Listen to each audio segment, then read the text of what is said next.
Buenas tardes. Sí, ya funciona. Vale. Pues buenas tardes a todos y gracias por acompañarnos a una nueva edición del Diario de los Libros, un espacio literario de referencia en la provincia que promueve Diario de Almería y por el que han pasado autores y autoras de reconocido prestigio en el panorama nacional, como el que nos visita Santiago Díaz, que nos va a presentar su nueva novela JD. Gracias a Diario de los Libros, disfrutar en Almería en los últimos 15 años del talento, disertaciones y confidencias de grandes escritores, entre los que figuran, por citar solo algunos nombres, Ildefonso Falcones, María Dueña, Lorenzo Silva, Julio Navarro, Luca Abad, Javier Sierra, Isabel San Sebastián, Máximo Huerta, Paloma Sánchez Garnica o Los Mola, que los conoce muy bien, además, nuestro autor de hoy. Quiero agradecer a los asistentes su fidelidad con este foro literario que nació del compromiso con nuestros lectores y con la intención de ser útiles a la sociedad y contribuir al progreso cultural de esta provincia. Hemos querido que Diario de los Libros evolucione hacia un formato más dinámico, cercano y participativo, con la pretensión de que los asistentes también sean protagonistas de estos encuentros entre autores y lectores para que puedan conversar en torno a una obra o a una forma de entender la literatura. Además, hemos logrado ampliar el alcance y podrán seguir desde casa, en el último se hizo y en este también lo vamos a hacer, de la retransmisión de cada una de las ediciones a través de un directo en canal de YouTube. También quiero agradecer a Santiago Díaz su participación en Diario de los Libros.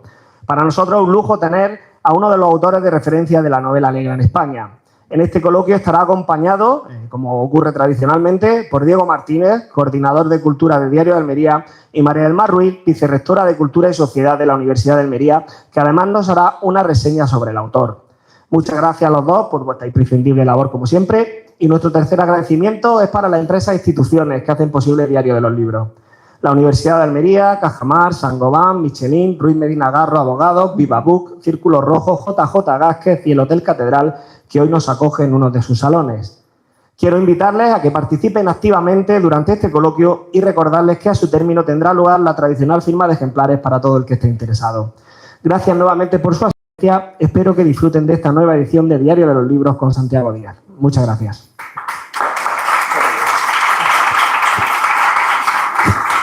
Bueno, pues... Perdón, me da el micrófono porque tengo la cabeza muy grande y no me caben esos, ¿vale? Entonces no es por diferenciarme, simplemente. Bueno, pues buenas tardes. La verdad es que es un placer estar en una edición más en Diario de los Libros, en este caso para presentar la última novela de Santiago Díaz. Creo que es autor de 7 novelas, no sé si los datos que voy a dar a continuación espero que sean correctos. Su trabajo creativo se orienta principalmente a la novela policíaca. Anteriormente escribió 3 novelas cuya protagonista era una mujer, Indira Ramos. Hoy vamos a presentar una novela policíaca de nuevo, pero en este caso vamos a comprobar que el personaje cambia. Además, Santiago ha hecho incursiones en otros géneros literarios. Tiene una novela histórica y tiene también una novela de literatura juvenil. Luego hablaremos por saber por qué esa incursión, pero esa pregunta la vamos a dejar para el final. Vamos a intentar hacer una presentación dinámica, lo que quiere decir que vamos a estar aquí un dúo, que no es Pimpinela, pero somos un dúo, y luego vamos a dar la opción para que el público, sobre la marcha, si alguien nos quiere interrumpir, seguro que van a hacer preguntas mucho más interesantes que lo que nosotros podamos hacer en este momento. Vamos a darle algunas pinceladas de la novela y empezamos con la primera pregunta. JD es una novela ambientada en la actualidad, en nuestros días, en Madrid, y comienza con la escena de un asesinato. Una banda de narcotraficantes asesina a 2 hombres y en estas primeras páginas vamos a conocer también al protagonista, a JD, que es un subinspector, un policía de Madrid. Y la novela lo que va a contar un poco es la trama de cómo pues se intenta resolver ese asesinato. Lo que ocurre es que la trama se va complicando, se le va complicando la vida a JD, se le va complicando la vida al resto de compañeros de policía de este protagonista. Y bueno, la verdad es que es una novela muy trepidante, muy ágil. Y ahora vamos a hablar también de estos rasgos que caracterizan a esta novela. Es una novela que te engancha pues prácticamente desde las primeras páginas. Como ya les digo, JD, que se llama Juan de Dios Cortés, JD es el nombre por el que se conoce, es un policía de etnia gitana, el único que hay en la comisaría de Madrid. Es un personaje atrapado, por decirlo así, entre dos mundos, el mundo de la policía, más formal, más sujeto a una serie de reglas, y luego el mundo que él conoce, que es el de la calle, y es un poco también el propio en el que se educó de pequeño.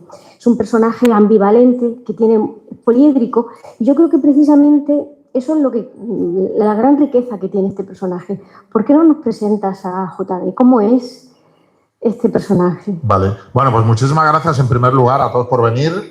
Sé que aquí mi hermano Jorge, que muchos me conocéis, lo habéis venido a ver otra vez, y algunos venís porque soy su hermano, con lo cual os lo agradezco muchísimo. Pero tengo que recordaros que ellos son 3, ¿vale? O sea, todo lo que ellos hacen en 3 yo lo hago en 1. O sea, que... No, es broma, son fenómenos y a mi hermano está enamorado de Almería y le encanta venir, por lo tanto, hoy mismo me lleva todo el día diciendo, ve a no sé dónde, ve a tomar no sé qué, ve tal. O sea, que él estará encantado de estar aquí conmigo. Bueno, efectivamente lo has dicho todo de maravilla, ¿no?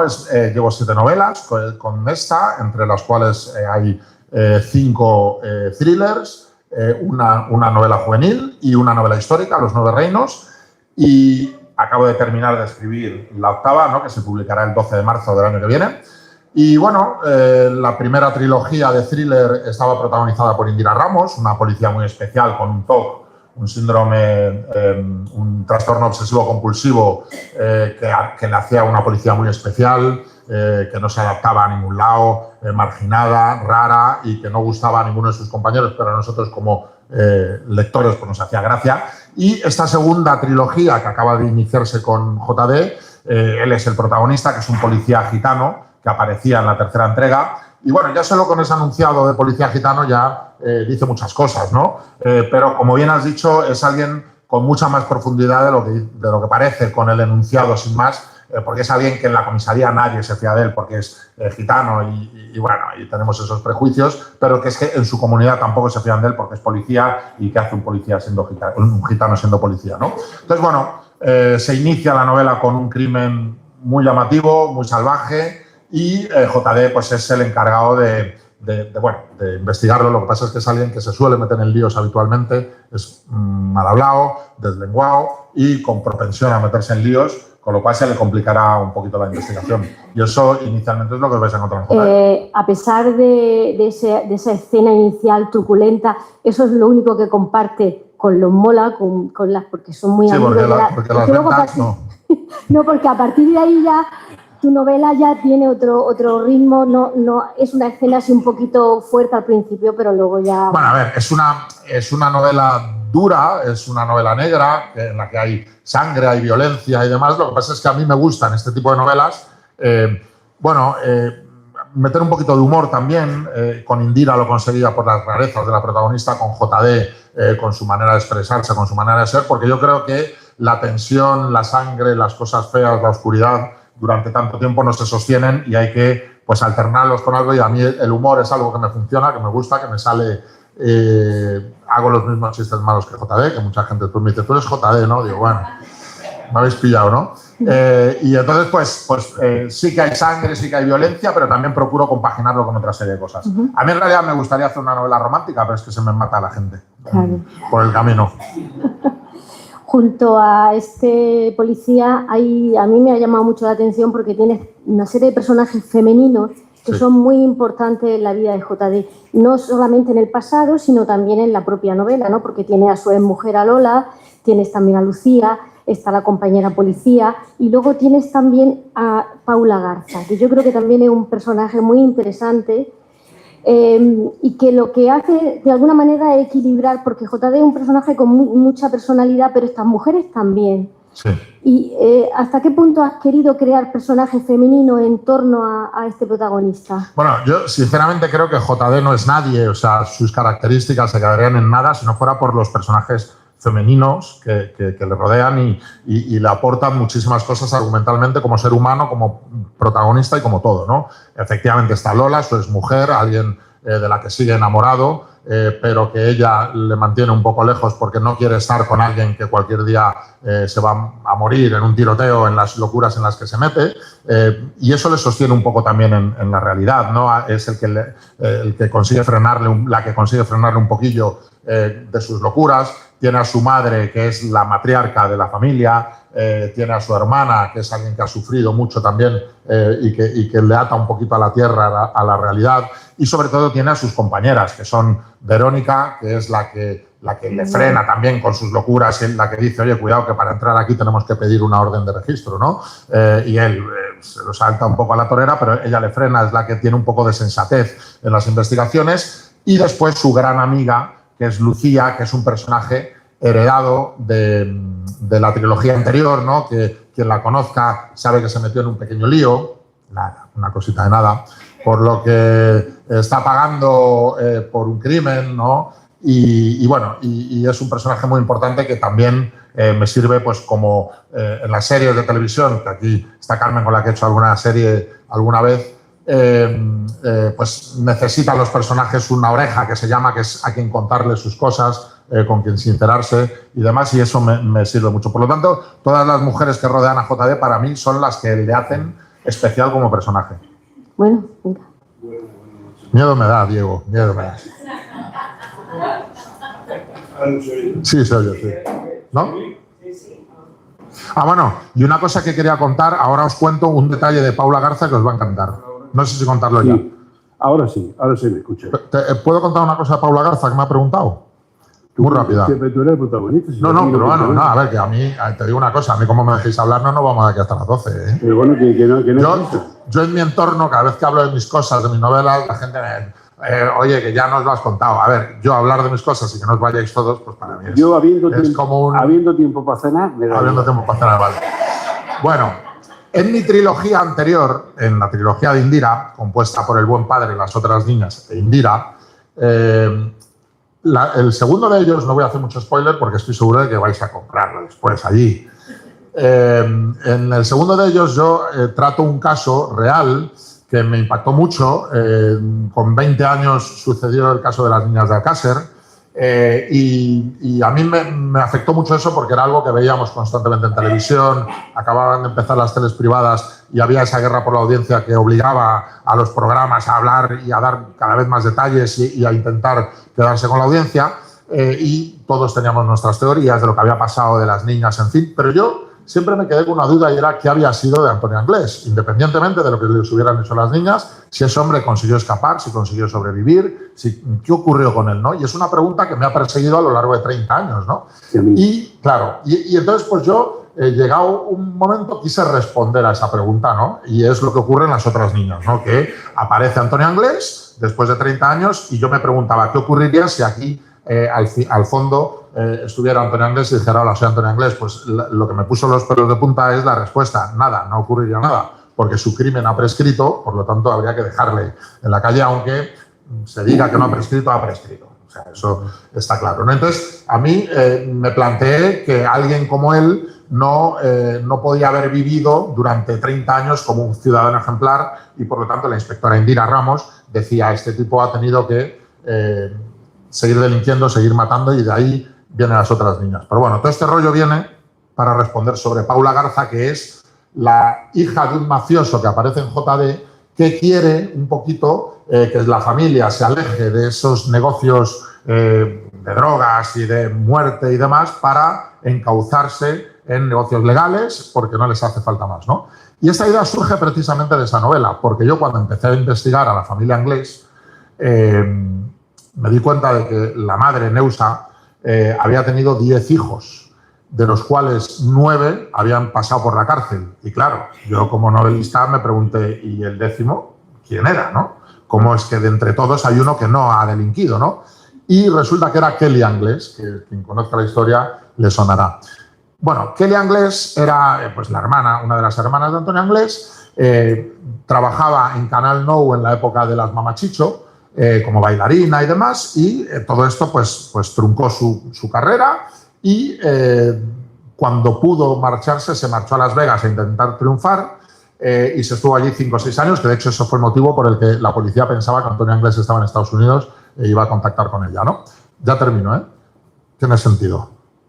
Va dirigido lo que estoy contando. A los 5 o 6 años, Kelly Anglés decidió volver a España y no se le ocurrió otra cosa que presentarse a Got Talent, donde estaba Risto Mejide como juez, como jurado, vamos.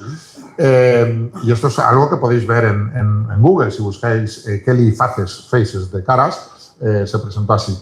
Y Risto pues le pegó un vapuleo tremendo, ¿os acordáis? Cuando pegaba esas sentencias tremendas, y le dijo pues, que había sentido hasta vergüenza ajena con su actuación y demás. Y ese momento, Kelly Anglés se dio cuenta de que su vida, su carrera, su ilusión de ser artista se había acabado en ese momento y decidió volver al pueblo, reunió a todos sus hermanos y les dijo, desde ahora mando yo.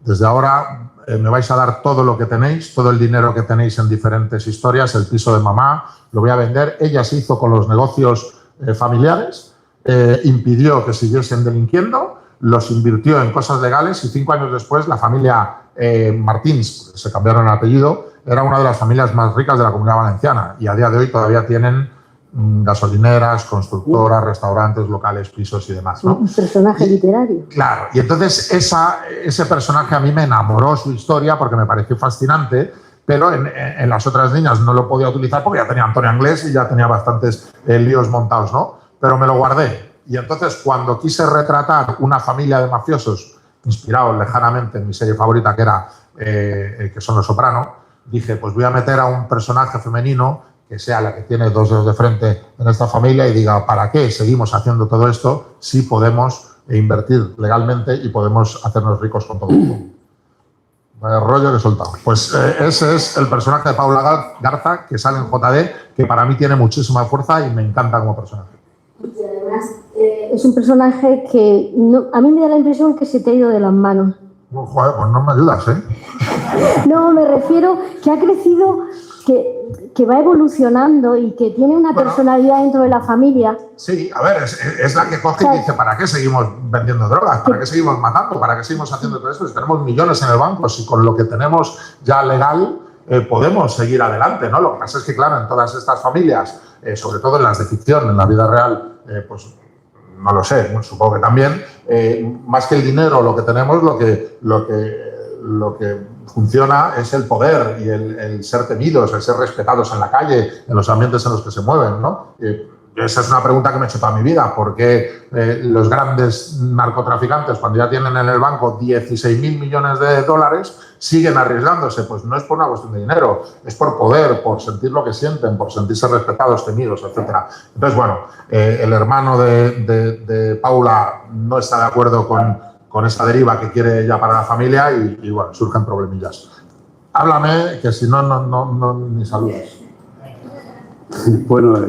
Buenas noches. Eso es para los Walkers. Y bienvenido. No, pero me lo pongo aquí porque vale. Es el 3. Yo te quería preguntar, tú que eres un hombre de guión, como tu hermano, has hecho muchos guiones, me ha hecho ilusión saber que hiciste muchos guiones de Yo soy Bea. Era autobiográfica. Que yo lo veía. Y era muy buena, por cierto, y él coincide conmigo en que era buenísima la serie. Era muy buena, era más profunda de lo que parece. La vio media España. ¿Cómo lo haces mecánicamente en tu mente para cambiar los registros tan rápidos que son los guiones para ponerte tranquilamente a escribir una novela de tanta sangre, de tanto descuartizamiento y tanto tema sexual? Bueno, a ver, yo he escrito a lo largo de mi carrera no solo Yo soy Bea. Lo bueno que tenemos los guionistas es que de un proyecto a otro te vas moviendo por diferentes géneros y tan pronto escribes Yo soy Bea, como que es una serie de humor sobre una chica que se enamora de alguien aparentemente que no está a su alcance, ¿no? Y es esa historia de amor imposible y era con un trasfondo humorístico. He escrito El secreto de Puente Viejo, que es una historia de amor en el siglo pasado. Después he escrito Escándalo, relato de una obsesión. He escrito Malaca. He escrito un montón de cosas en un montón de géneros que te permiten después, a la hora de afrontar la escritura de una novela, moverte por muchos registros, ¿no? Y yo creo que esa es la gran ventaja que tenemos los guionistas actualmente, que hay muchos, ¿no? Somos muchos guionistas los que nos hemos pasado la novela y, bueno, también avalados por la experiencia que tenemos en el mundo de la tele. Yo, si soy sincero, siempre sale la conversación de mi hermano, pero es verdad. Antes de que él fuese Mola, ya era Jorge Díaz y tenía 4 o 5 novelas escritas y me insistía mucho en que escribiese una novela, ¿no? Lo que pasa es que yo no me veía capacitado porque yo siempre había estado trabajando en grupo, en equipo, con otros guionistas, teniendo que reportar las decisiones que teníamos pues, a las plataformas, a las cadenas, a los productores, etcétera, ¿no?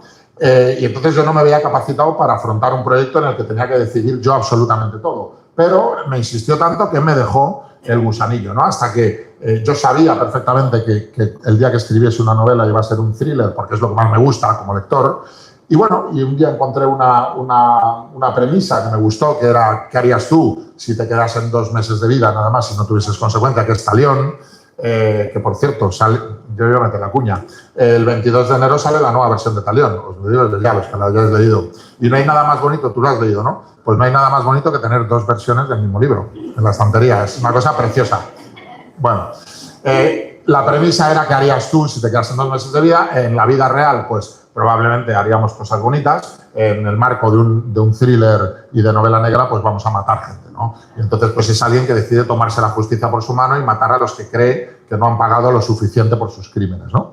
Entonces, bueno, lo afronté como un juego, divirtiéndome mucho porque me quité las ataduras de una serie. En una serie tienes que limitarte en presupuestos, tienes que limitarte en radio de acción, decorados, en actores, disponibilidad de actores, en día, noche, exterior, interior. Todo eso son limitaciones que van costando dinero y que encarecen una serie que de repente me vi libre de ellas, ¿no? Y dije, ostras, es que puedo hacer lo que quiera. Me puedo ir a un barco por la noche, puedo incendiar un avión, puedo hacer lo que quiera. Si sentí una libertad y me lo pasé tan bien y pude escribir esa historia desde el principio hasta el final, que dije, esta es la mía. Lo que pasa es que la vendí muy poquito. Muy poquito. Y bueno, pero me quedó ese gusanillo de me encantaría poder dedicarme a esto, y ya la siguiente, que fue El buen padre, la primera de la trilogía, pues ya funcionó mucho mejor y bueno, y he encontrado mi lugar. Estoy muy agradecido a mi profesión de guionista, todo lo que sé lo he aprendido escribiendo guiones. Soy yo mismo en un lugar que en otro, aunque con diferentes códigos de escritura, pero si puedo me quedo aquí. ¿Por qué engancha tanto ese género? Porque está todo el mundo perdido ahora mismo. La novela negra, dices. Pues mira, para mí la novela negra engancha por un motivo, bueno, por varios motivos muy sencillos. El primero de ellos es que la novela negra, la actual, lo engloba todo. Hace unos años había una serie de subgéneros menores que eran dirigidos a un target, a un público muy específico, ¿no? Estaba la novela negra pura, que era la que se movía en ambientes donde habitualmente había muertos. Estaba la novela de enigma, que era la de Agatha Christie, que había un muerto y 6 sospechosos y tenías que adivinar quién era. Estaba la novela policíaca, estaba la novela y thriller, que era acción pura, ¿no?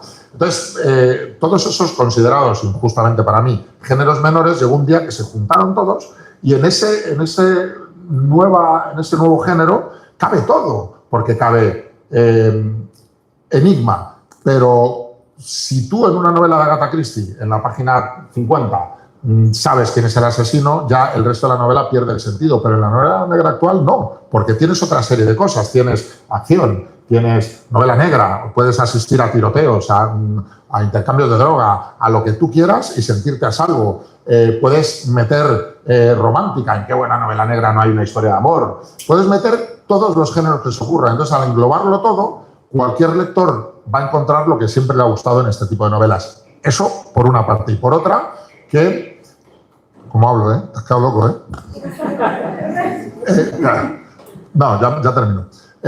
Por otra parte, que en una historia romántica, en una historia de amor, tú puedes emocionarte, puedes sentir muchas cosas, pero no dejas de ser un mero espectador de lo que sucede, de lo que le sucede a otros. En una novela de este tipo, participas activamente en la historia, ¿no? Vas descubriendo detalles, vas acompañando a los inspectores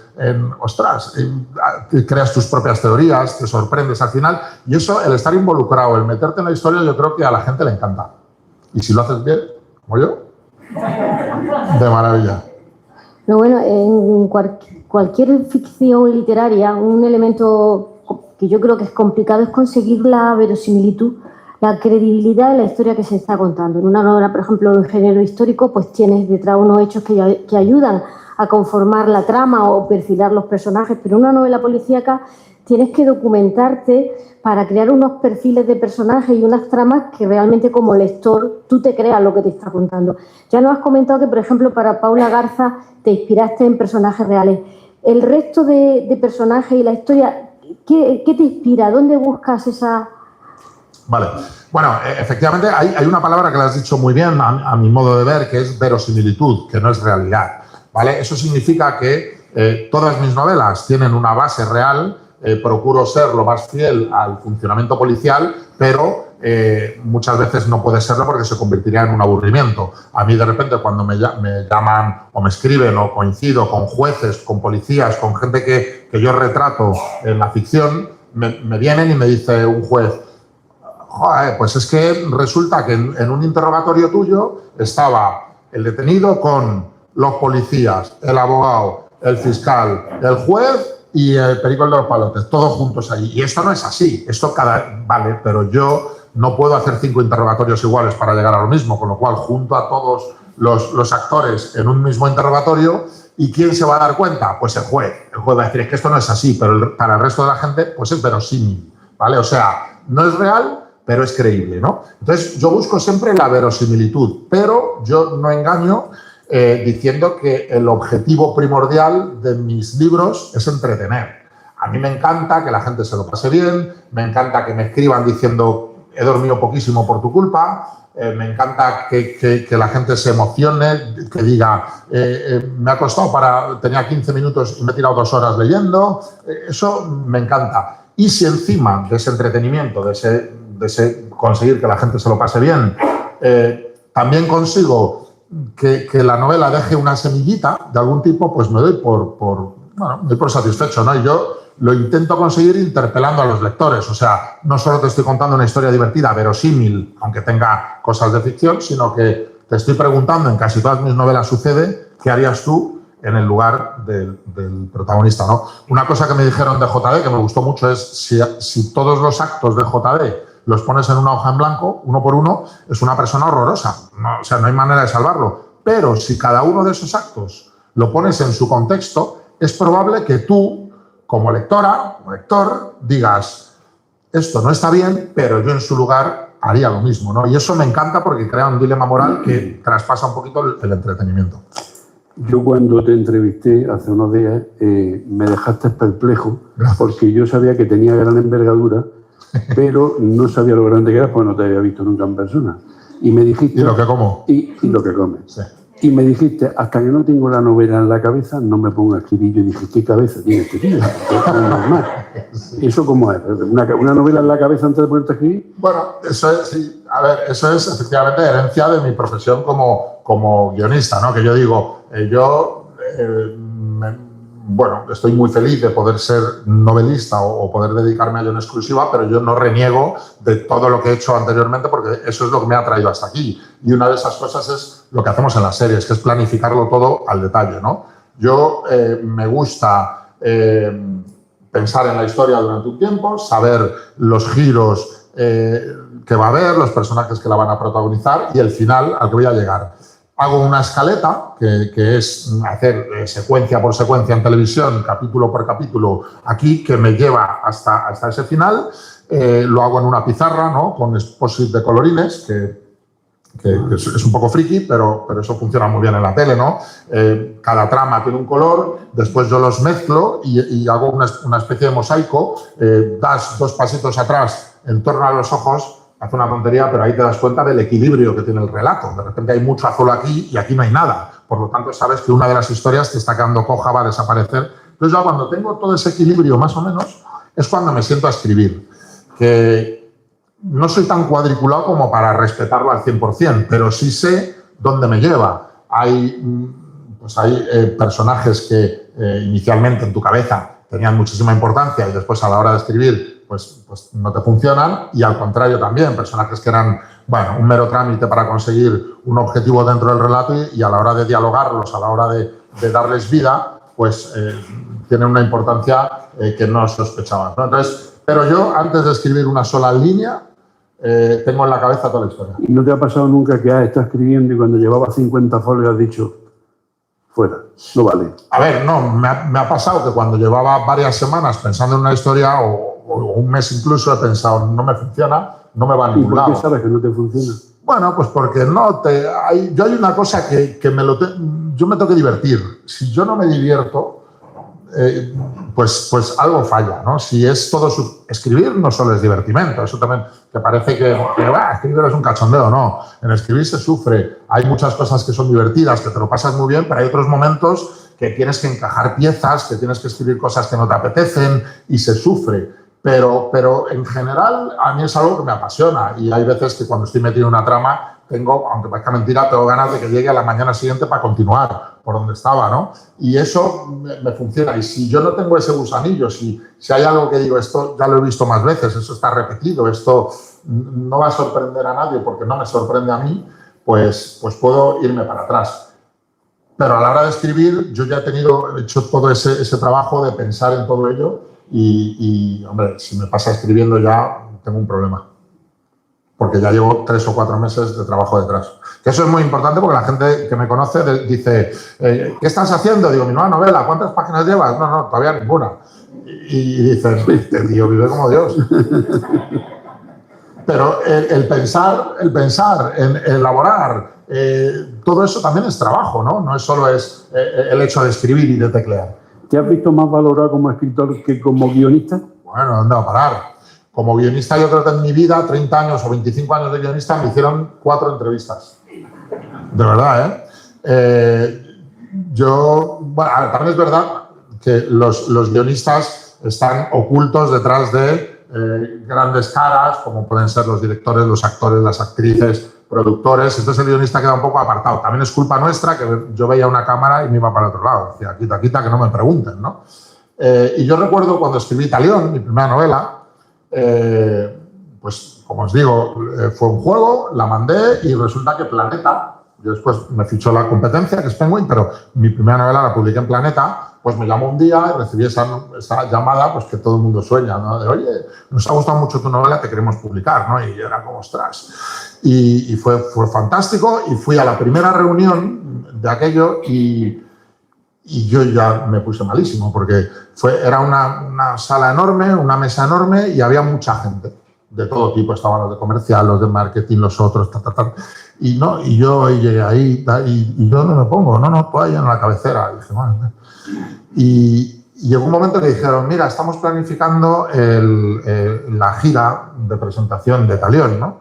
Y entonces en una tele que había ahí le dieron al botón y apareció Bilbao, Madrid, Santander, Barcelona, y un montón de ciudades, ¿no? Y en cada una de esas ciudades me dijeron, ahora te pasamos porque, mira, por ejemplo, en Bilbao, que fue el primer día, que me acuerdo que iba más muerto de miedo que la leche, había 10 entrevistas. Y estuve a punto de levantarme y decir, oye, mira, que mejor lo dejamos porque yo esto no me veía capacitado, ¿no? Pero bueno, después ya te metes en eso y la verdad es que te sientes más valorado. Bueno, pues es agradecido, ¿no? A quien no le gusta que le valoren en su trabajo.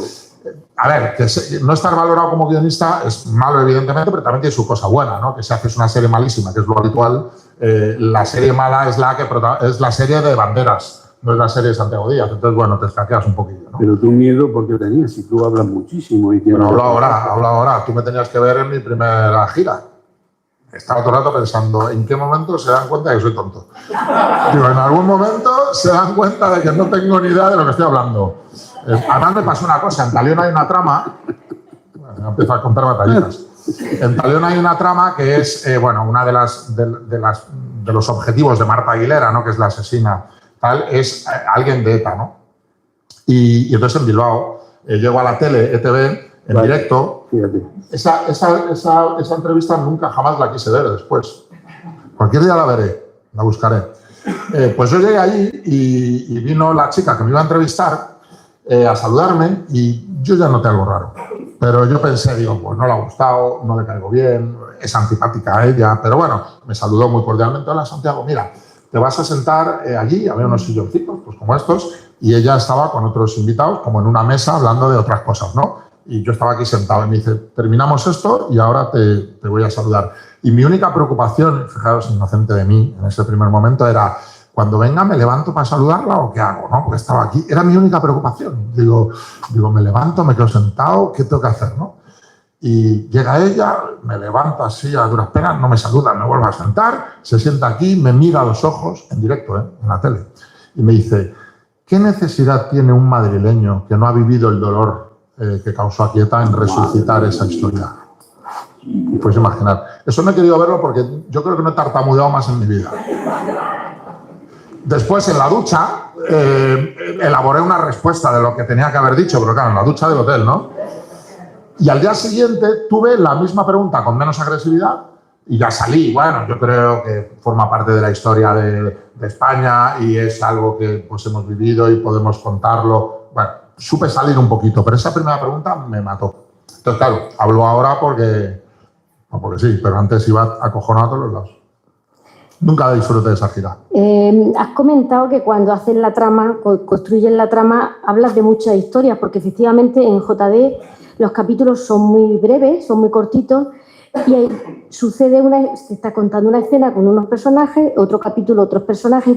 Vamos viendo diferentes escenas con distintos personajes y situaciones que están ocurriendo, hasta que ya al final todo tiene sentido. Hasta ese momento el lector no descubre nada, nos engañan muy bien, el narrador también sabe engañarnos muy bien. Se trata de eso, ¿no? Ese pacto con el lector para que llegue hasta que al final no se descubra nada. El hecho de que sean capítulos tan breves, tan ágiles, ¿tú crees que es un recurso necesario para aplicar en la novela policíaca o es que a ti personalmente te sientes cómodo con esta forma de narrar? Bueno, pues efectivamente para mí es una forma de narrar heredada del mundo de la tele. Te explico por qué. Yo manejo aquí 4 tramitas. Oye, hace calorcito, ¿no? Soy yo. Vale. Yo manejo a lo mejor 4 tramas, ¿vale? Yo sé que todas esas tramas quizás no te vayan a interesar como lectora por igual, ¿no? Y a lo mejor hay una de esas 4 tramas que pues te aburre un poco más o no te llega a calar o yo qué sé, o no te interesa, básicamente, ¿no? Si yo de esa trama te meto capítulos de 30 páginas, tú cuando estés en la cama y digas voy a leer un poco más, llega la trama que no te interesa y miras el capítulo, que lo hacemos todos los lectores, ¿no? De a ver cuánto dura esto y ves que son 30 páginas, seguramente digas, mira, paso de todo, ya lo leeré. Y eso hace que pierdas interés, pierdas ritmo, pierdas muchas cosas. Si ese capítulo tiene 4 páginas y tú sabes que justo al terminar viene otra trama que sí te interesa más, seguramente digas, venga, lo voy a leer. ¿Y qué provoca eso? Aparte de que continúes leyendo, que me encanta eso que me dice la gente, me he leído tu libro en 24 horas, que yo para mis adentros pienso, 1 año me ha costado escribirlo. Pero bueno, pero lo agradezco, ¿no? ¿Qué ocurre? Que probablemente continúes con la siguiente trama y al final de todo, seguramente consiga conquistarte esa trama que inicialmente no te gustó. Y digas, pues al final me ha gustado, al final me ha sorprendido, al final ha habido un giro que tal. Y ese es el motivo por el que yo hago esos capítulos cortos. Veo que lo tienes todo muy estudiado. ¿El qué? La novela, las tramas, que te metes en la mente de los demás. Es una cosa increíble, ¿no? Meterme en la mente de los demás. Sí. No te creas, ¿eh? ¿Sabes la gente cómo lee la cama, cómo lo lee? Bueno, a ver, pero porque me lo dice todo el mundo. A mí me encanta el contacto con los lectores, me encantan las presentaciones. No solo es una parte del trabajo, ¿no? Que es verdad que muchas veces, pues a ver, no estás en casa, duermes en hoteles, es complicado concentrarte cuando tienes que trabajar y a veces... Se come fuera de casa. Se come fuera, que eso para mí es súper peligroso. pero el contacto directo me encanta, ¿no? Me gusta mucho, ¿no? Y ves también lo que te cuenta la gente de las novelas, ¿no? Lo que más me ha gustado, lo que menos. A mí me hace mucha gracia, muchísima gracia, con dos cosas, ¿no? Talión, como os he dicho, mi primera novela es de una periodista que le dan 2 meses de vida y decide, pues, matar malos, ¿no? Y lo que le causa a la gente esa novela es ese dilema moral de decir, ostras, voy con la asesina, ¿no? Me cae bien lo que hace porque mata gente que yo... Y a mí me hace mucha gracia que mucha gente a día de hoy todavía, en presentaciones, en demás, me viene con Talión, mira para los lados que no haya nadie escuchando y me dice, yo he hecho mi lista. Y dices, hostia, cuidado, ¿no? Claro que dices, ostras, ¿en serio? Tal. Vale, o sea, supongo que no se dedicarán a matar gente, ¿no? Pero hacen su lista y eso, pues te lleva a la manera de pensar, ¿no? Hay otra novela, que es Los 9 reinos, que no hemos hablado nada, que es mi mejor novela, lo digo en serio. A ver, mira, por allí dicen que sí, es mi mejor novela. ¿Qué ocurre? Que se vende muchísimo menos que un thriller, ¿no? Mira, os pongo un ejemplo muy rapidito. A misma tirada, muy gran tirada, una apuesta fuerte editorial, de Los 9 reinos y de JD. Los 9 reinos fue muy bien de ventas, pero cuando se cumplió un año, salió la versión en bolsillo y no se había agotado la primera edición. Y aún así fue un éxito de ventas, o sea, no lo peté, pero sí fue muy bien de ventas, ¿no? A misma tirada, JD lleva 10 meses y va por la 6ª edición.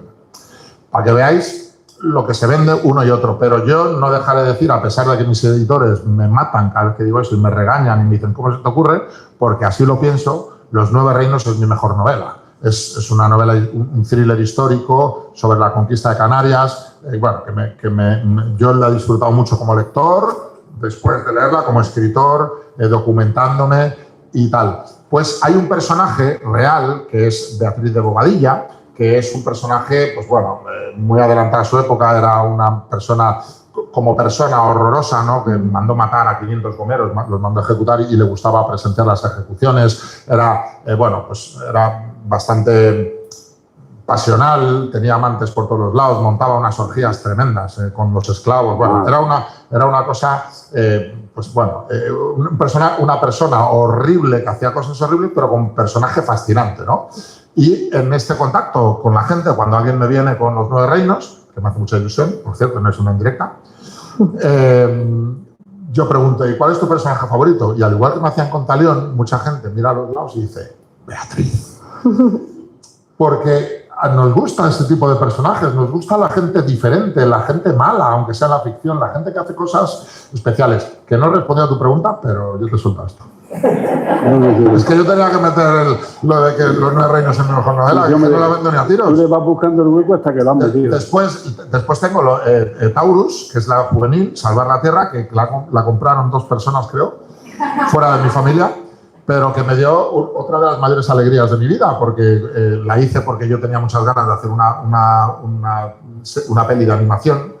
Y es imposible vender una peli de animación porque vale mucho dinero, y dije, pues lo que voy a hacer es escribir una novelita, y lo hice un verano y se la mandé a mi agente y ella la leyó y me dijo, oye, esto me encanta, en vez de una editorial lo vamos a mandar a todos los premios literarios juveniles grandes que hay en España. Y fijaos que gané el premio Jaime Narrativa Juvenil 2021, que es un premio importante, y me pegué un alegrón que no veas. Después es que no la compró nadie, pero bueno. Hace poco estuve con tu hermano, sí, una tercera parte de Carmen Mola. Está en la sopa el tío, ¿eh? Sí. Y él me confesó que tú eres mejor escritor que él. Y es curioso porque... De vez en cuando dice verdades. Porque además hay una cosa que es curiosa. Tú como autor vendes más que ellos, cada uno en solitario. Sin embargo, como Mola te gana. Pero tú vendes más. Es curioso, ¿no? A ver, eso de que yo soy mejor escritor no es verdad. Mi hermano es mejor escritor 100 veces. ¿Vale? O sea, me dijo era eso. No, pero ¿qué vamos a decir? Es mi hermano mayor, ¿qué va a decir? ¿Que mi hermano es peor que yo? Pues no lo va a decir. Al igual que yo tampoco pienso que sea mejor y estoy diciendo que sí. No, a ver, mi hermano es muy buen escritor, lo que pasa es que cada uno somos buenos en lo que somos, ¿no? O tenemos una serie de virtudes y defectos, o como lo quieras llamar. Yo en thriller, en giros, en divertimento, en que leas muchos capítulos, en que te enganches, seguramente le gane él en ambientación histórica, en cosas más profundas, pues es muy bueno, ¿no? Y efectivamente, a ver, de manera individual, pues sí, pues a mí me va mejor. Ellos como mola. Talión se publicó la misma semana que La novia gitana. Yo sabía que eran ellos, que eran 3 desde el principio, y ahí había un poquito de pique, ¿no? ¿Qué tal va? Bueno, a ver, la primera semana ya me habían pasado por la derecha, me habían levantado las pegatinas, ¿no? Fue porque vendieron muchísimo, ¿no? Ya ha sido un fenómeno imparable, ¿no? Pero esa primera semana, pues era un poquito de pique. Y bueno, admití la derrota y ahí sigue. Pero en la ficción, ¿quién descuartiza mejor? ¿Él o tú? Yo descuartizo muchísimo mejor. Yo salpico sangre. Y él es más... Sí, yo descuartizo mejor. O sea, él mata mejor. Él ambienta muy bien, tiene una cosa... Bueno, su primera novela para mí es una de las mejores novelas que yo he leído nunca, que es Los números del elefante. Me parece una maravilla. Se la publicó en 2009. Y me parece una de las mejores novelas que hay, que se han escrito y que no ha funcionado, pero no ha tenido el éxito que para mí se hubiera merecido. ¿Te vas a presentar al Planeta? ¿Me voy a presentar al Planeta? Pues no se sabe eso. Está el Planeta ahora en un momento bastante importante. Bueno, a ver, no se sabe. Yo de momento estoy en Penguin, tengo contrato por varias novelas, me quieren, me tratan muy bien, me ofrecen contratos para que continúe ahí y estoy pues muy a gusto. Me dejan hacer lo que quiera. Es cierto que, por ejemplo, cuando yo terminé de escribir Indira, quien haya leído Indira sabe por qué yo necesitaba una pausita de un añito, ¿vale? O sea, que no podía hacer una continuación enseguida, sino que necesitaba pausar un poquito todo lo que había sucedido en Indira. Les dije en la editorial, pues ahora quiero hacer una histórica. Casi se caen de la silla, ¿no? Porque era como, ¿para qué? ¿Para qué? ¿No? Si te va bien, si tienes una base de lectores de thriller, ¿para qué te metes en algo, en un género en el que no eres nadie, en el que tienes que empezar desde cero y en el que es un género absolutamente difícil, ¿no? Pero yo me puse súper pesado, me puse a hablar, imaginar, o sea, ya llegó un momento de dijeron, haz lo que quieras, pero cállate, por favor. Y me dijeron, entonces me dejan hacer lo que quiera, me respetan mi manera de escribir, me animan, me apuestan por mí, con lo cual estoy feliz ahí. El futuro, pues yo qué sé. La segunda la sacas en marzo del año que viene. La tienes ya entregada. La tengo y entregada. La tercera te vas a poner a escribirla, pero es en marzo del otro año. Exacto. ¿Es correcto? Sí. Si todo va bien, sí. La segunda parte de JD, que se titula El Amo, es el 12 de marzo. La entregué hace 10 días. El Amo. El Amo. Es un título que eligieron ellos, a mí me da un poco de pudor también, pero porque me lo mandaron ya. ¿Nos puedes contar ya que está algo de la nueva novela? Pero ponía Santiago Díaz y abajo El Amo. Y digo, pero ¿cómo vamos a poner esto así, hombre? Que va a aparecer tal... Va a aparecer aquí y alguien dijo, oye, ¿el título cuál es? Claro, no te voy a hacer El Amo y el título es tal. Y me da mucho pudor, me da mucho tal. Pero bueno, les gusta mucho, la portada es muy espectacular. Y estoy muy contento. Y bueno, que puedo contar poco de momento porque tengo que graduar mucho lo que cuento porque soy muy dado a hacer spoilers, pero quien haya leído JD, quien no, que la lea porque está ahí y os va a gustar. Y además que me han dicho que si no os gusta os devuelven el dinero, ¿eh? No, sí, bueno, pues quien haya leído JD sabrá que en la última página aparece... se termina con algo que presenta un personaje, bueno, no es que presente, sucede algo que quien lo haya leído sabe que eso va a ser la continuación y la trama protagonista del Amo, ¿no? No sé cómo lo voy a contar en la promo sin destriparlo todo, pero me lo tengo que empezar a preparar. Bueno, pero vamos a quedarnos todavía con JD. En esta novela también aborda otras temáticas, el tema de la corrupción, el tema de la redención. ¿Crees que trabajar con otros temas en la novela policíaca te da más riqueza a otras historias que estás contando? ¿O por qué planteas también el tema de la corrupción, también el racismo? Sí, a ver, la novela policíaca, aparte de todo esto que os he dicho antes, de los géneros, de diferentes cosas que pueden atraer a cualquier tipo de lector, tiene una cosa muy buena y es que puedes hacer un poquito de denuncia social. sin necesidad de meter una denuncia que sea simplemente señalar algo y aburrir y dar lecciones morales, sino pues desarrollar tus tramas con un trasfondo social que no dejan de ser tramas divertidas, atractivas, emocionantes, lo que quieras, pero que estás denunciando, pudiendo denunciar algo, ¿no? Entonces, la novela negra te permite darte cuenta de que las drogas que hay a tu alrededor, las mafias que están operando, los asesinatos que hay, la gente que vive al margen de la ley, nos rodea y están mucho más cerca de lo que nosotros creemos. Y en grandes ciudades te das cuenta de que en una misma calle hay las luces de un teatro y en la parte trasera hay gente pasando drogas, calles por las que no puedes pasar. Y a mí me gusta mucho denunciar todo eso. A mí cuando estaba pues preparando Talión, aquella primera novela, hubo una cosa que me puso los pelos de punta, ¿no? Que fue que leí un dato que era que en una gran ciudad, a menos, no sé si eran 200 metros, no me acuerdo ahora mismo cuál era la distancia, pero era algo así como a menos de 200 metros de cualquiera de nosotros, hay al menos una chica que está siendo obligada a prostituirse. Y a mí eso me puso los pelos de punta, ¿no? Entonces dices, ostras, es que seguramente en el portal donde yo voy al dentista, en el Sexto, está sucediendo, o en cualquier otro lado. Y entonces, la novela negra te permite contar la historia de esa chica, no señalar como denuncia pura y dura para que nos demos cuenta, pero te permite pensar en ello y te permite darte cuenta y que como lector digas, ostras, esto es real, esto sucede, esto es así. Y me parece que esa denuncia social viene muy bien y hay que intentar pues dejar un mundo un poquito mejor. Y cuando he leído la novela a mí me recordaba en algunos momentos al personaje de Elena Blanco, de Don Mola.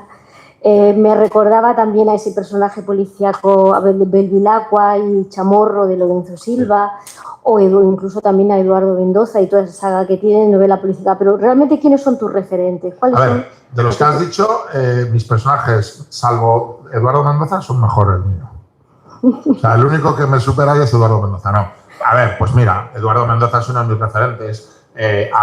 Para mí el mejor autor de novela negra que hay en la actualidad es Pierre Lemaitre, no sé si lo conocéis, si no lo conocéis os lo recomiendo muchísimo. Tiene una tetralogía, que es la tetralogía del Comandante Verhoeven, que es un policía también muy especial, ¿no? Que yo me inspiré mucho en él para crear a Indira y después a J.D. Referentes como Paul Auster, como yo escucho muchos autores y escritores decir, no, pues yo es que con 4 años ya escribía mis cuentos. Yo no, o sea, yo con 4, con 10 y con 12 no leía ni a tiros. Lo que me gustaba eran los cómics y lo que me gustaban eran las series de tele, ¿no? Hasta que a los 14 o 15 años cayó en mis manos una novela de Stephen King que se llamaba Cementerio de Animales, que cambió mi mundo por completo, ¿no? Porque de repente dije, bueno, venga, voy a leer esto y resulta que unas letras sobre un fondo blanco sin necesidad de imágenes detrás, sin necesidad de una peli o de música o de lo que sea, me hizo sentir miedo, emoción, un montón de cosas que no sabía que existían a la hora de enfrentarse a un libro, ¿no? Y entonces Stephen King para mí es uno de los grandes referentes porque en ese momento me obsesioné con Stephen King, me lo leí todo de él y empecé ya a descubrir pues otros autores que han forjado mi manera de ser, mi manera de escribir y mi manera de contar las historias. Yo recuerdo cuando descubrí a Bukowski, no sé si lo conocéis, pero era un borrachín, exboxeador, tenía todo lo malo, pues me gustaba porque era algo irreverente totalmente, contaba unas cosas que yo no me imaginaba que se podían contar porque lo que yo veía era en la tele y esas cosas no se hablaban. Pues como digo, Paul Auster, después descubrí a Agatha Christie, a un montón de autores, hasta llegar a la actualidad que hay en España grandísimos autores, aparte de los Mola, aparte de todos estos que me han ayudado mucho, leyéndolos te inspiran y te ayudan a pensar en otras historias, pues como te ha dicho Lorenzo Silva, Reverte, Miquel Santiago, que os recomiendo mucho su última novela que salió el otro día, Gellida, Dolores Redondo, María Oruña, en fin, hay un montón de autores españoles que merecen la pena. Una cosa que os digo, normalmente cuando nosotros... Como largo, ¿eh? Lo siento, es que tengo un montón de cosas que contaros. Cuando vemos una serie de tele, normalmente nos gustan más las series americanas. Y eso es porque con lo que cuesta un capítulo de una serie americana se hace una temporada entera de una serie española, ¿vale? Entonces es normal que tú veas un capítulo de una serie americana y tenga muchas más cosas y te atraiga mucho más. Y por eso vemos más series americanas que españolas, ¿no? Pero eso no sucede con los libros. Los libros leemos muchos más libros de autores españoles que de autores extranjeros. ¿Por qué? Porque partimos en igualdad de condiciones, porque ahí es simplemente, no tienes limitaciones de ningún tipo y está tu imaginación y tu manera de contar las cosas, ¿no? Y eso es una muestra de que la literatura española contemporánea, el thriller, de todo tipo, pero el thriller que estamos hablando aquí, pues es probablemente de los mejores del mundo. Y eso quería decir. Muy bien. Bueno, vamos a darle paso a las personas que no me necesitan. Con un monosílabo. Solamente quiero que me haga una breve reseña de tu faceta como jugador de baloncesto, que estuviste en una élite importante en una época. Pues era buen jugador de baloncesto, pero no lo suficiente como para vivir de ello. Entonces llegó un momento que dije, a ver, ¿qué hago? O sigo jugando, en serio, entrenando todos los días, o me dedico a lo que estudié, que era educación física. Yo fui profe de educación física. El primer verano como profesor, 3 meses sin un duro en el bolsillo y 3 meses por delante, no supe qué hacer y escribí un guión. Pero como podía haber hecho la maqueta en barco, o sea, porque me dio por ahí, porque, bueno, me gustaban mucho las series y demás, y se me dio bien, y entonces ahí empecé ya a trabajar como guionista de pura casualidad, ¿no? Y el baloncesto, pues he seguido jugando hasta con 45 años. Mi equipo, que era el mismo de juveniles, ganamos dos veces el campeonato de España, de mayores de 45, ¿no? Pero ya lo he retirado. Si lo observáis bien, yo es que lo llevo observando durante el día, y es Bud Spencer un poquito más delgado, pero es exactamente así. Es curioso. Bueno, si queréis... ¿Un poquito más delgado? No, vamos a ver, es que el otro era una mole.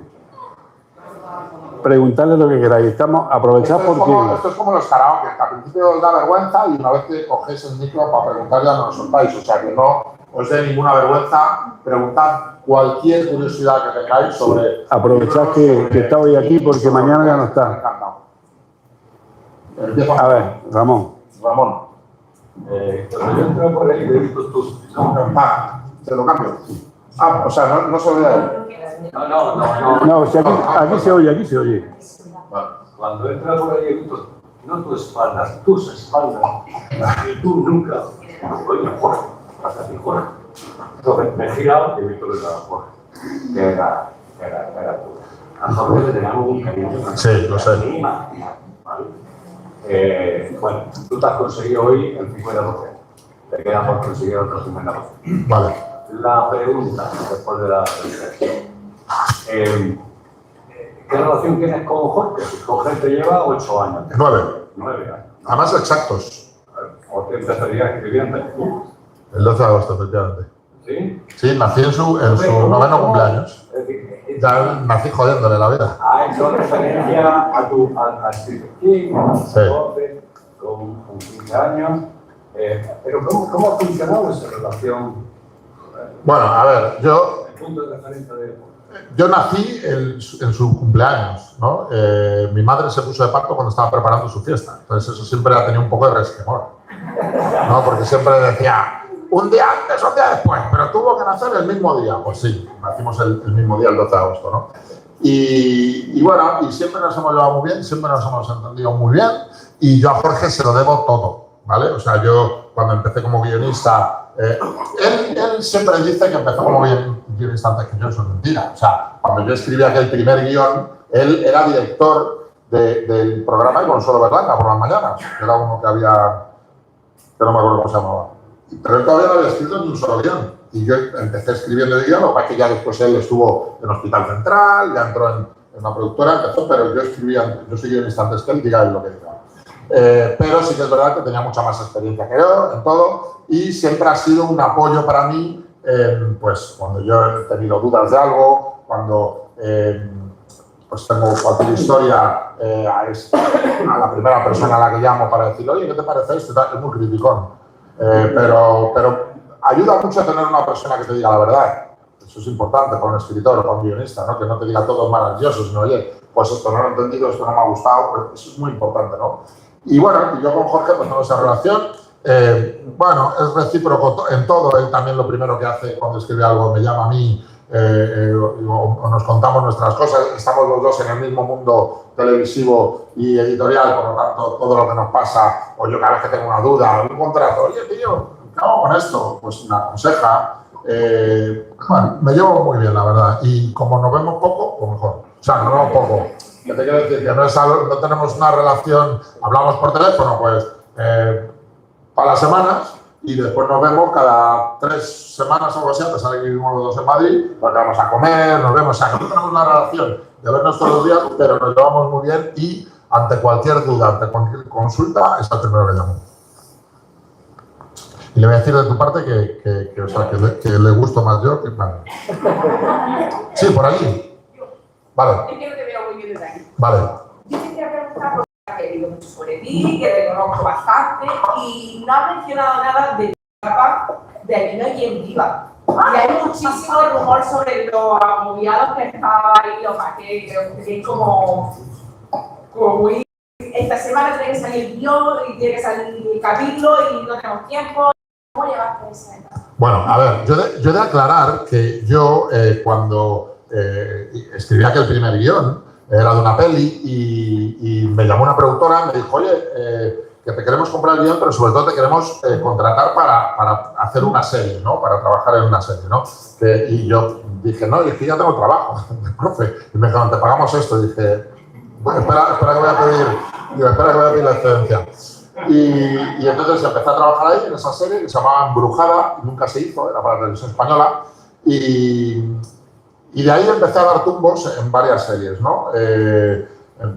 A las 11 en casa, que no sé si os acordáis, que era de Antonio Resines, Carmen Maura, en Obregón, la de, ¿cómo se llama? La de Arturo Fernández, La Casa de los Ríos, la de Chatina, ese. Anda con escrito de veces Chatina en mi vida. Y en un momento dado me fichó Antena 3. Y entonces yo entré en Antena 3. Y entré a trabajar en Antena 3 como guionista de la cadena, que significaba, básicamente era como un delegado de contenidos, por así decir. O sea, a mí me mandaban, y a otros compañeros nos mandaban pues, los proyectos de serie, pues decíamos si nos gustaban o no, hablábamos con nuestros jefes y algunos se hacían, y entonces tú eras el delegado de contenidos, el que ibas a trabajar con ellos en los guiones. Pero yo nunca fui guionista puro de ahí, sino era el de contenidos con el que discutíamos, que después odias a los de contenidos cuando estás en el otro lado, ¿no? Pues son los que te vienen aquí a... Pero bueno, entonces toda esa etapa pues era, bueno, la tele tiene una cosa que es las audiencias, que lo de las audiencias es una cosa tremenda. Después cuando estuve en la otra parte, ¿no? Como guionista puro y duro, pues tienes una inseguridad tremenda, ¿no? Porque estás viendo todo el día las audiencias, estás esperando constantemente la típica llamada que existe muchas veces de dejar de escribir, porque nos acaban de tirar la serie, ¿no? Y entonces, bueno, se vive con mucha incertidumbre y yo, pues, estoy muy feliz de haberme quitado esa presión. ¿Por qué no vamos a engañar? Pero bueno, lo que digo es que tanto en Aquí no hay quien viva, como en Compañeros, como en Un Paso Adelante, como en todas estas series, yo trabajaba como guionista, pero por parte de la cadena, ¿vale? No escribía un guión como he hecho después en muchas otras series. Claro, la presión era la misma. Quiero hacer la pregunta porque, claro, he leído mucho sobre ti, mucho sobre tu hermano, o sea, de lo que había escrito, y claro, hay mucha sangre, mucho... ¿Qué has merendado ahí en casa? Ya te digo. Bueno, lo repito. ¿Qué hemos merendado en casa? Pues es que también te voy a decir una cosa, es que Jorge y yo tampoco hemos vivido tanto tiempo juntos, porque mi padre era portugués y nosotros vivimos en Portugal mucho tiempo y nosotros volvimos, los hermanos pequeños, somos 6, los hermanos pequeños con mis padres volvimos a España cuando yo podía tener pues 12 años o 10, no, un poco menos, quizás 10 años, y Jorge se quedó en Portugal a terminar sus estudios allí hasta los 18, 19. Y cuando volvió se fue a vivir solo ya. O sea, que tampoco he vivido nunca con él. Yo creo que ese es el motivo por el que nos llevamos tan bien. Seguramente, ¿no? Pero bueno, nos hemos llevado muy bien. Y a mí una cosa muy curiosa de Jorge que me hace mucha gracia, cuando él empezó a ser Carmen Mola, no lo podía decir, ¿no? Y solo en la familia solo lo sabía yo. A mí ellos me mandaron los primeros capítulos y solo lo sabía yo, ¿no? Entonces en las comidas familiares, unas cenas, Nochevieja, pues alguien le preguntaba siempre, ¿y a ti qué te pasa, que Jorge, que no escribes ya, que tal? Y él estaba que no se aguantaba porque tenía unas ganas de contar que soy Carmen Mola, pero no podía. Y entonces yo le picaba mucho, le decía, a ver, no le hago ni esto. Hay veces que se te agotan las ideas y estaba aquí súper picado, ¿no? Porque no podía decirlo, ¿no? Entonces yo me divertía mucho con eso. Muy bien. Muchas gracias. Sí. Sí, Santiago, nos gusta mucho a los lectores, nos gusta mucho JD, porque es verosímil, yo diría más aún, es verdadero. El JD es auténtico. Tú has comentado que se caracteriza muchas veces por contraste, ¿no? Hay mujeres muy importantes en la novela. Y ahora viene mi pregunta. Te quería preguntar por su coche, por ese viejo Cadillac, el dorado del 89. Yo como lector tengo mi propia hipótesis de qué función tiene la trama, pero me gustaría escucharte a ti como autor. ¿Qué función tiene? ¿Qué representa? ¿Qué simboliza? ¿Por qué ha elegido el Cadillac? Y te voy a escuchar y voy a pensar si se acompasa a mi teoría. Vale. Me encanta esa pregunta. Bueno, vamos a ver. Una de las grandes diferencias entre las series y los libros es que en las series te lo dan todo hecho. O sea, te dan al actor, su imagen, de primeras pues ves si te parece guapo, si no, si te cae bien, si te gusta. No te dan, o sea, te restan un poquito la opción a imaginarte cosas, ¿no? Mientras que en la novela tenemos eso muy activo y cada uno nos imaginamos a los actores o las cosas de una manera, ¿no? Y a mí me encanta eso. Tiene un arma de doble filo. Muchas veces decís, pues imagínate que JD se haga serie, ¿no? Dios lo quiera. A ti te ha gustado JD y de repente un día te lo anuncian y dices, mañana JD, hostia, qué guay, que con lo que me gustó la serie y tal. Y cuando te sientas, te decepciona. ¿Por qué? Pues porque JD, con las características que yo te doy, te haces una imagen de él en la cabeza. Con eso como con muchas cosas, ¿no? El coche tiene mucho que ver con eso, ¿no? Y no solo por lo que yo te diga, sino por lo que tú te imaginas. Si JD tiene una expresión que a ti te suena porque te la dice tu amigo Paco, dices, hostia, si es que habla igual que Paco. Es que JD es Paco. Oye, Paco, que es que he leído un libro que es que eres tú, lo tienes que leer. Eres tú. Y en tu cabeza está la imagen de Paco. Cuando te sientas a ver la serie y ves a JD, dices, pero qué mierda es esta, si este no es Paco. Es que no se parece en nada a Paco. Porque has hecho ese ejercicio de imaginarte, ¿no? Entonces, como yo te dejo que tú te imagines cómo es JD, cómo es la comisaría, cómo es todo, te tengo que dar una serie de pistas para que tú te hagas una composición que te lleve hacia donde yo quiero que te lleve un poquito, ¿no? Para que después encaje con lo que es el personaje. Y una de ellas es el coche en el que se mueve el protagonista, ¿no? Un personaje como JD, irreverente, mal hablado, gitano, policía, pero buen tío, leal, no puede tener un Ford Escort. Tiene que tener un coche hortera, tiene que tener un coche llamativo, tiene que tener algo que bueno, pues que te diga un poco su personalidad para que tú después hagas el retrato, ¿no? Y por eso yo elegí un Cadillac, porque yo pensé, JD tiene que tener un Cadillac. Y me hizo mucha gracia una vez una chica que me escribe por Instagram y me dice, oye, me ha encantado JD, me lo he pasado genial, pero una pregunta, ¿de qué color es el Cadillac? Y dije, hostia, pues es que ni se me había ocurrido pensarlo, ¿no? E hice una encuesta, digo, oye, ¿de qué color es el Cadillac de JD? Y me sorprendí, pero me gustó mucho que cada lector tenía su propia idea, ¿no? Y había gente que decía, no, es plateado, no, es que es plateado, no, es que es dorado y tiene un rayo en el lado, no, que dices es rojo, no, es azul desgastado. Cada uno tiene su propia imagen y para mí eso es lo bonito. Cuando tú ves una serie y ves el coche que es negro, pues es negro y ya no te planteas nada más, tu imaginación no vuela, ¿no? Y con la literatura pasa eso. Y bueno, y yo quise que JD tuviese un Cadillac porque me parecía que daba mucha... es hortera. JD es hortera, pero hortera con gusto. Muy bien, gracias. Sí. Hola. Lo primero, me encanta el entusiasmo que pones para hablar de lo que haces. Eso no para vender libros, para que compréis. Broma. Pues como has empezado como guionista, luego como novelista, si tuvieras que, y has hablado ahora de versionar, por ejemplo, una novela con una serie de televisión, ¿cómo sería el trabajo de un guionista que adapta una novela para el cine o para la televisión? Y luego también una cosa que me ha llamado mucho la atención que has dicho, que a veces tienes que escribir cosas que no te apetecen. Entonces, ¿cómo resuelve eso para que quede bien encajado? Muchas gracias. Muchísimas gracias a ti. Bueno, adaptar al audiovisual tu propia novela, para mí es un error, ¿vale? Es un error porque solo cabe en una temporada de una serie el 40% de lo que está aquí escrito. Para un autor eliminar el 60% restante es un trauma. Hay veces que tú ves las cosas de una manera y los directores, los actores, toda la gente que participa en una adaptación televisiva lo ven de otra, ¿no? Y que esté el autor ahí metido es un conflicto constante, ¿no? Porque a ver cómo se lo va a tomar, a ver qué tal. Yo te voy a contar una anécdota muy rapidita.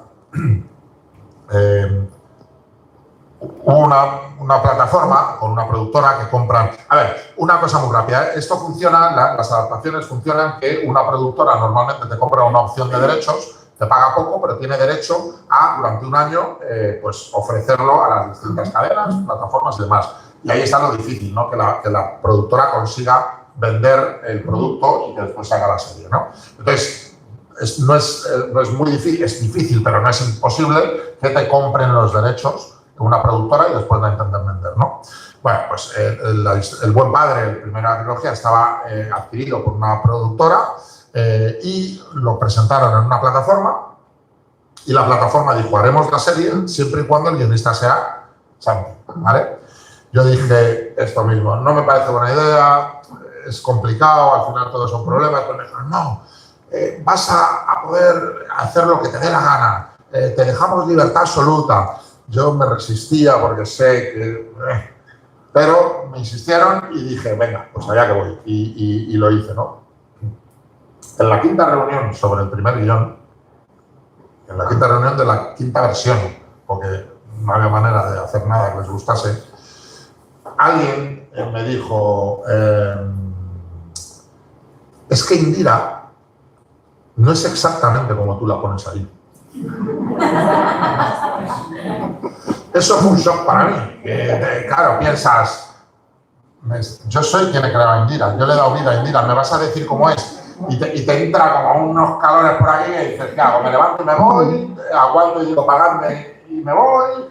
¿O qué, no? Y yo tuve la sangre fría de decir, bueno, me callé. Y cuando terminó esa reunión, hablé con ellos y les dije, oye, mira, yo creo que lo mejor es que me retire y contratéis a otra persona en mi lugar. Así fue, contrataron a otra persona y después no les gustó y se cayó esa opción, ¿no? Pero yo con el tiempo me he dado cuenta de que eso, que dicho así era como una falta de respeto al autor, seguramente tuviera razón, porque yo tengo una visión de Indira literaria. Yo puedo contar una Indira en diferentes páginas, con muchos matices, con unas reacciones pausadas porque tengo mucho tiempo para contarlo. Puedo construir un personaje más lentamente, pero en el audiovisual no. Por lo tanto, a lo mejor la Indira que yo estaba construyendo estaba más pensada para el literario que para el audiovisual, con lo cual quizá tuviera razón. Esa no es la Indira, o al menos la Indira que nosotros queremos, porque entonces es muy complicado, ¿vale? Entonces yo ahora, hace poco, tuve una reunión con gente que quería comprar los derechos de JD y en la reunión dicen, bueno, ya hemos pensado, y dije, antes de que lo digáis, creéis que es buena idea, pero no, es muy mala idea. Lo mejor es que venga alguien externo, que aporte su visión, que le dé sangre fresca y que no tenga ese pues, no sé, que pueda eliminar cosas sin pudor y sin nada, ¿no?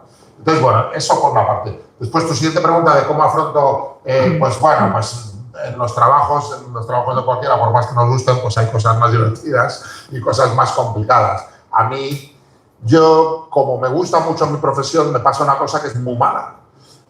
Como yo tengo la escaleta ya hecha prácticamente, pues tengo pues la malísima costumbre de escribir lo que más me apetece, dentro de lo que ya sé. Entonces digo, ostras, tengo aquí una persecución, que hoy tengo un cuerpo de persecución, y tal, y escribo la persecución y me lo paso muy bien. Después continúo por aquí y me voy dejando las cosas que no me apetecen. ¿Cuál es el problema? Que al final se me han juntado todas.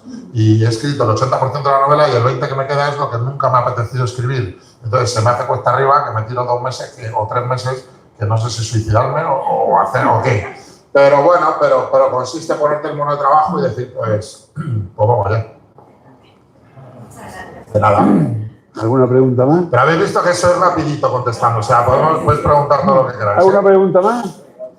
Bueno, pues si no hay... una pregunta. Bueno, Sí, por ahí. a ver. No haces preguntas. Vale. Tengo el micro. Aquí. No. Pero es más una anécdota que una pregunta. Vale. Carmen y yo hemos trabajado juntos. Como hemos trabajado mucho tiempo juntos con otros guionistas y tal, que siempre le hacía a ellos la pregunta, porque no es lo mismo escribir un guión que escribir una novela, pero a lo que voy a la documentación. Vale. Un subinspector como J.D. Cortés, ¿te arrestaría si viera tu historial de Google ahora? Mi historial de juego, ¿qué pregunta?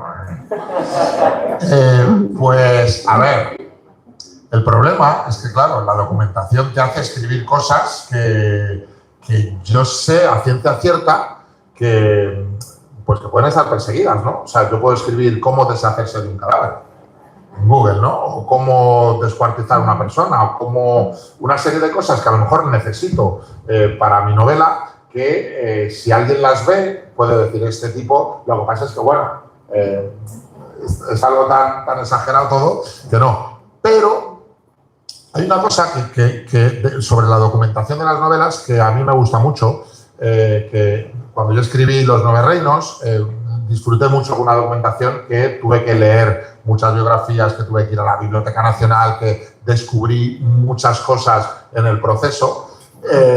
Y fue algo que disfruté, que yo no pensé que fuese a disfrutar tanto, pero lo disfruté.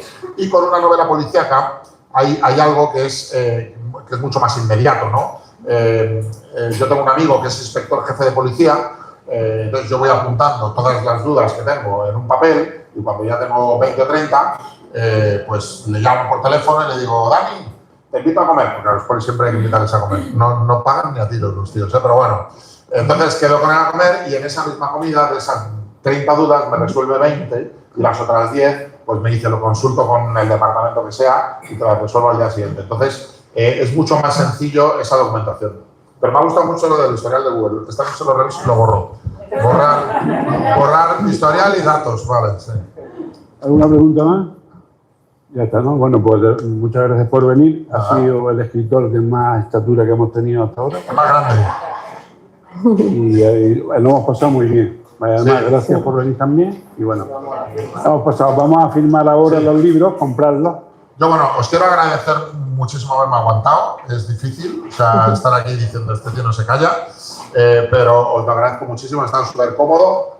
Muchísimas gracias a todos por venir y nada, lo dicho, ahora firmaré los libros que queráis, animaos, que tenemos que hacer felices a los libreros, que son las personas más importantes del mundo. Pues nada, si os apetece, pues aquí estaré firmando libros. Muchísimas gracias.